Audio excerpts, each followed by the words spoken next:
Tony D and Little Joan with Screenwriter's Rant on Beverly Hills Cop 4. Beverly Hills Cop, Axel F. Really? Smash like and subscribe. Thank you for smash liking and subscribing. Check out my books. Kevin Bacon. Books 1 through 13. The Pineys. Available at Amazon.com. Don't forget, Kindle Unlimited is free. There's a lot more action in this one. Seems to be. Axel Foley, of course, coming back to Beverly Hills like he always does. Paul, is it Reiser, I think. Yeah, he's in it. And Judge Reinhold and the gang are back. You know, I like the action. I like the emphasis on action. I think that's cool. I don't know why Joseph Gordon-Smith is in it. Joseph Gordon-Levitt. Yeah, Joseph Gordon-Levitt. He's in it. Not sure why. Here's the duo from the previous movies. I mean, look, the first movie is a classic. It's an absolute classic. And one of the reasons the first movie's so good is Eddie Murphy's just in it.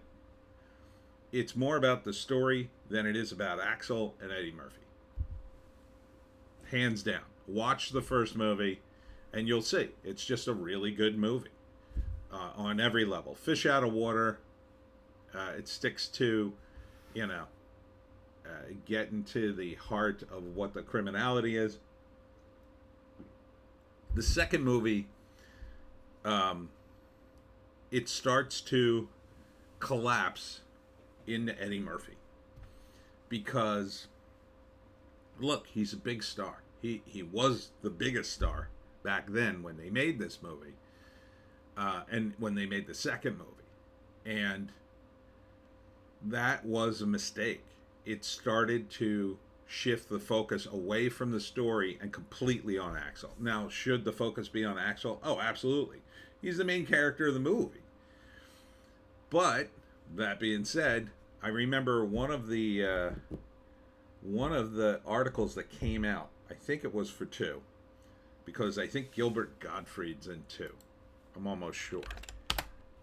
Let's see. Gilbert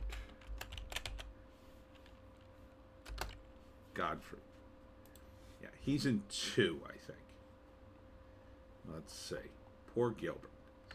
Very dead. Let's see. This would have been Backaways. And they talked about this at the time. Wow, he's been a lot of stuff. Oh, I really got to scroll down. This was in the 90s. I think it was in the 90s. When was Beverly Hills Cop? Okay. First one's in 90, or here it is, 2. Yeah, he's in 2, 1987. And he does this amazing scene. And at the time, IMDb 6.5, I think it's a little better than that. It's not great. At the time, I remember Variety articles talking about how Gilbert Gottfried nearly stole the movie because of this amazing scene. You should, look it up on YouTube. It is a very funny scene. Because it just comes out of nowhere and it's Gilbert being Gilbert. And then he didn't come back for the third movie. I don't think. That was 94. Yeah. Yeah, no. So he didn't come back for the third movie. He should have. They should have given him a bigger role. They should have somehow made him Eddie Murphy's partner. Because he was so notable in the second movie.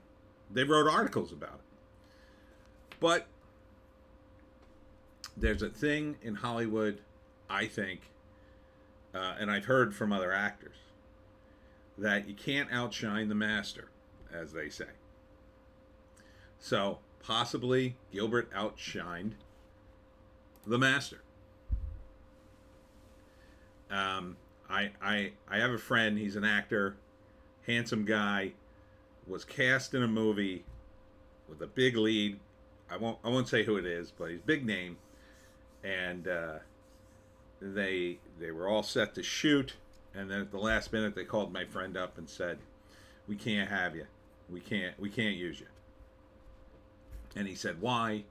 He said, "Because the lead actor doesn't want you on the set.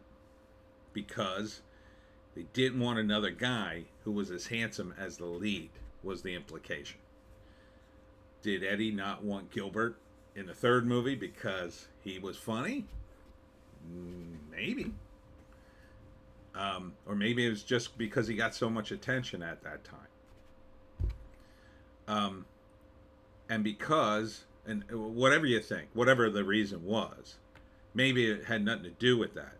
But when they didn't bring back Gilbert, or they didn't bring back something to let other characters shine within the world of Axel Foley, it continued to collapse, in my view, into Axel. And it was all about Axel. So by the time you get to the third movie, and you can watch the trailer, it's all about Axel. It's like Axel's some, he went from just being a guy who showed up to Beverly Hills who annoyed everybody to some sort of weird, almost demigod figure. And that's not what the movie needs. That might be what is good for Eddie Murphy's career at the time. It might be what's good for the producers at the time, or they think, because Eddie Murphy's so popular, you want to keep promoting just him. But in the long run, I think that hurt the franchise. So now he's back.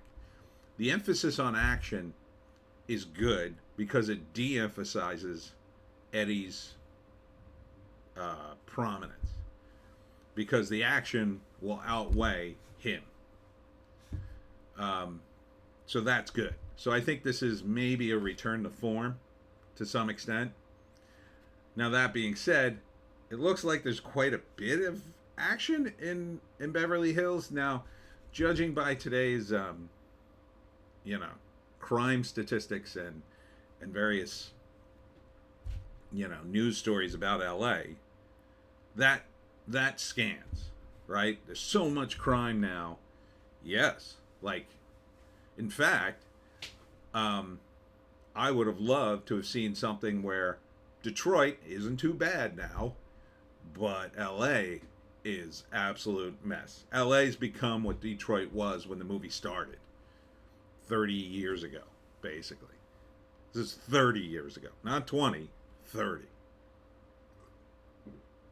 But why are they making this movie? Well, partly because Eddie Murphy's still very famous, and he's making more movies, and this was one of his things, and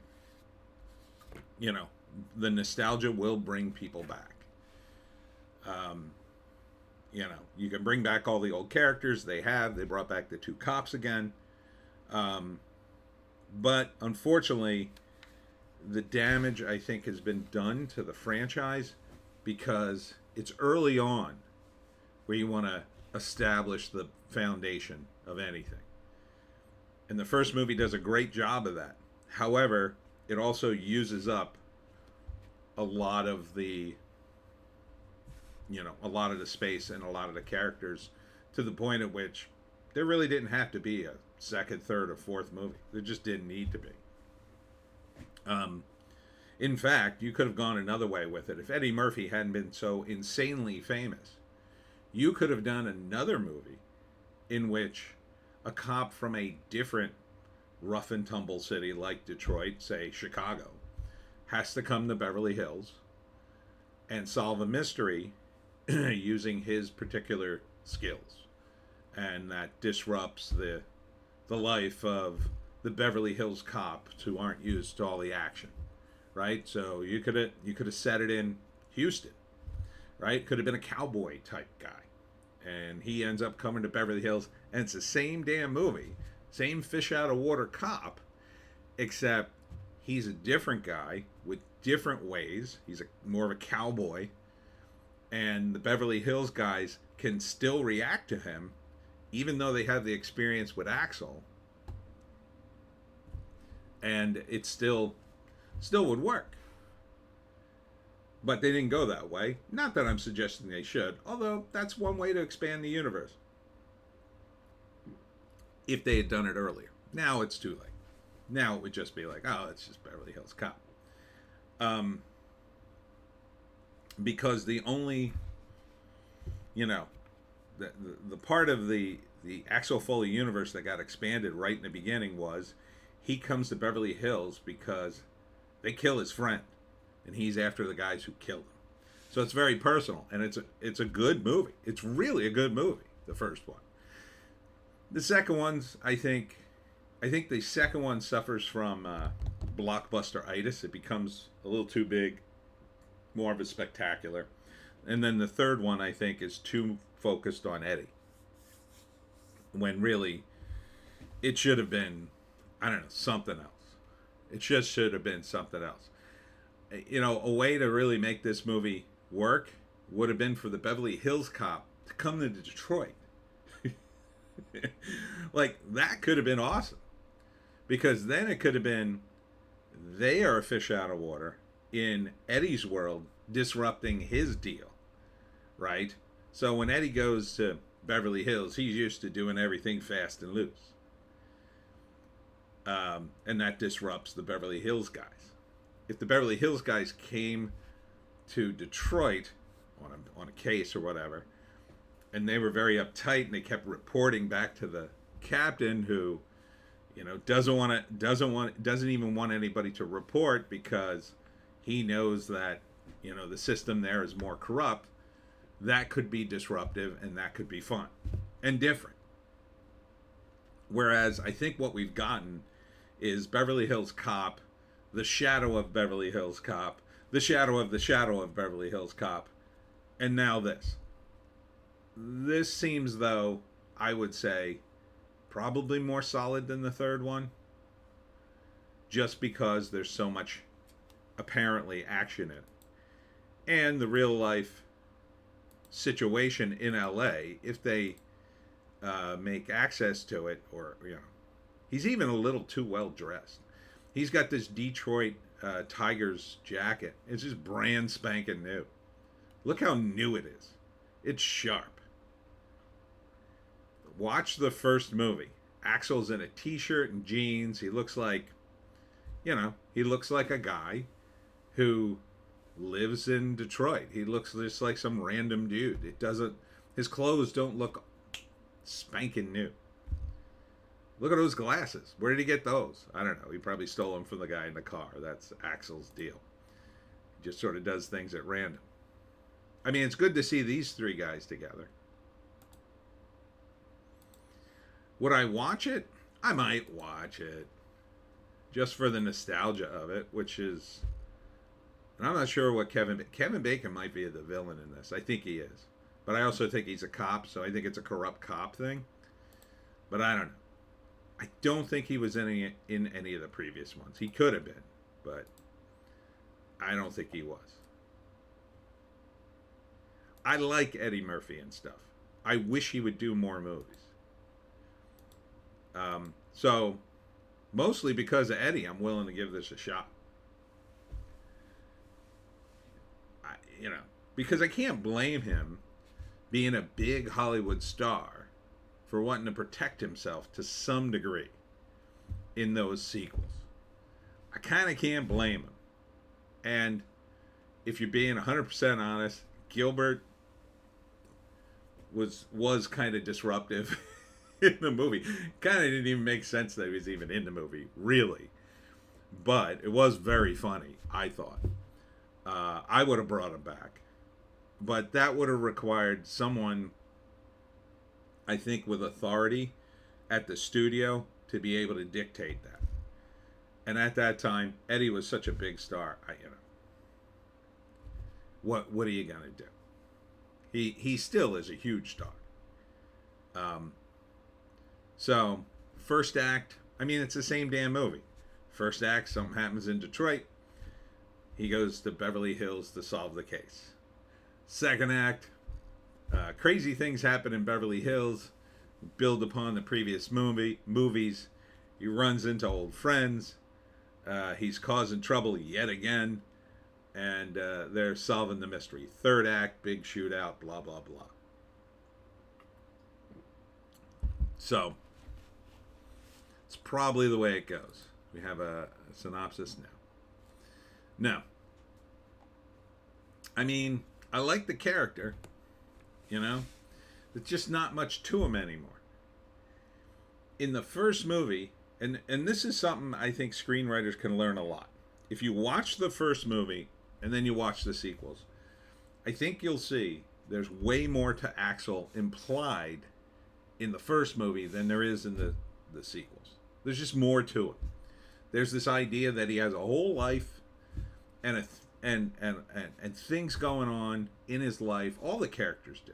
But as you become more like, as the movie franchise becomes more like an amusement park ride rather than a movie, those characters become simpler. They're just there. There's just, they're more reliant on bits than they are about their revealing their history. As much as I wouldn't want this to descend into some sort of maudlin crap, I'd want something else from Axel's past to come back, and not anything in the movies. Something that happened to him, when he was becoming a police detective or something. But that's hard to telegraph to an audience. It is difficult, which is why you need writers. A good writer could do it. A good writer could put in some flashback scenes of Axel in the old days, and even somehow tie it into some of the sequels. By the way, George Lucas is in Beverly Hills Cop 3. He makes a cameo. So I don't have high hopes for it. I think it'll be very, very watchable and entertaining. I don't think it'll be a good movie. Like, I don't think I'll come away with Beverly Hills Cop like, whoa, I was blown away. I never saw that coming. I think it'll just be a fun ride. Some cars will flip over, things will explode, Eddie will have a few good one-liners. Trip down memory lane and done. Because keep in mind, too, even the sequels to this movie, you're talking 84, 87, 94. So you're talking 20, 30 years. Oh, I'm sorry. The first one's 40 years old. I was doing the math wrong. It's the third one that's 30 years old. So nobody's going to remember much about what happened in the first three movies. They just won't, Certainly some teenager wanting to go to the movies to see car chases, just would he even have seen the previous movies? I doubt it. This is why I'm very much for Hollywood taking their old movies, especially something like Beverly Hills Cop, and playing them again, re-releasing them in theaters so everybody's reminded of what happened, and they'll make money. I mean, it's not like people wouldn't go out to see at least Beverly Hills Cop. Like, if you did a thing where you just offered Beverly Hills Cop 1, 2, and 3, right, to movie theaters, and they have some Beverly Hills Cop night or matinee, just in the theaters, they got nothing else going on, right? Some sort of 3-movie deal with intermissions in between. Come out, see all the Beverly Hills Cop movie before you see number 4, like in the weeks leading up to this, which comes out. When does this come out? I don't think they said. Oh, it's on Netflix, but still. Or if Netflix could get a hold of the movies, I mean, that would be ideal. You run them on Netflix, and then people can remind themselves. Maybe they could get, maybe that's a lot of money, but maybe they could get some sort of deal where they just have it for 1 week. 1 week only. You could watch the previous Beverly Hills Cops, and then it wouldn't be that much of a danger to make callbacks to those movies that are a little more specific and cool. Not that I even care, because I probably wouldn't. I don't rewatch a lot of movies. I probably would rewatch the first movie because I really liked it. But second movie, Third movie, I didn't even think I sat through the whole thing. But this one, it's been long enough, I guess. I think it'll be fun. I still like Eddie Murphy. You know, I, I wonder sometimes at his movie choices, but for the most part, I think he tended to choose things that were good for him, stuff that he could play, while at the same time he did sort of expand his repertoire a little bit. I wish he'd do something a little more grungy, like the first Beverly Hills Cop movie. I wish he'd do something a little more straightforward like that. Because really, I think the first movie, it's action comedy.